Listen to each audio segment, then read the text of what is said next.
Hey Pop-Tarts! Hey, it's Mrs. Sutton coming to you live from my car because our neighborhood is a little noisy today.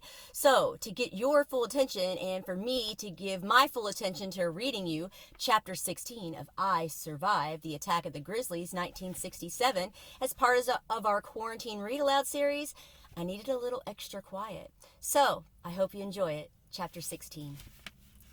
Mel wasn't the only one who saw the grizzly. From somewhere behind her, back up the hill, Mel heard voices and clapping. "There's a grizzly!" a man shouted. "The show's about to start." Flashlight beams lit up the bear, which was about 20 feet in front of Mel.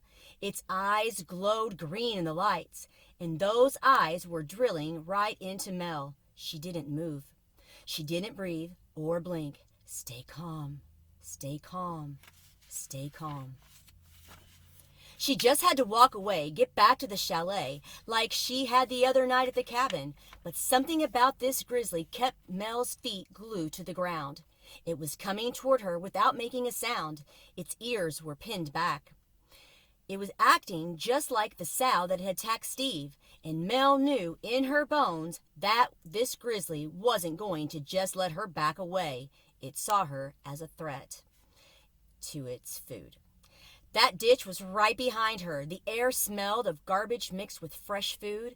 The workers had probably already dumped some of tonight's leftovers, the bait, to get the grizzly to come for the show.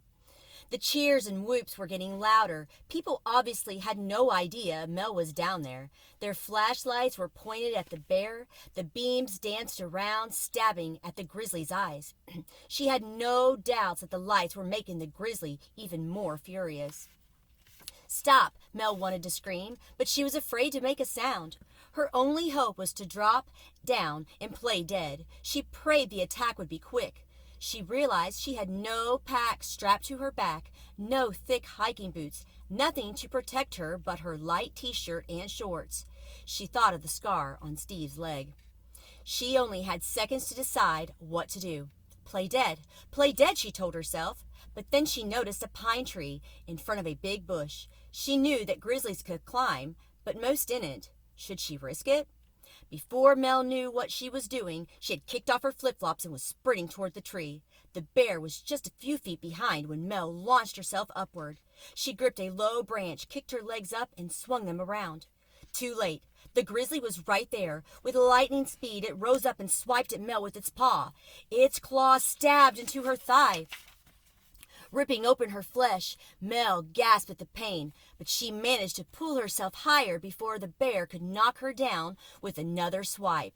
Now, the grizzly was even more enraged.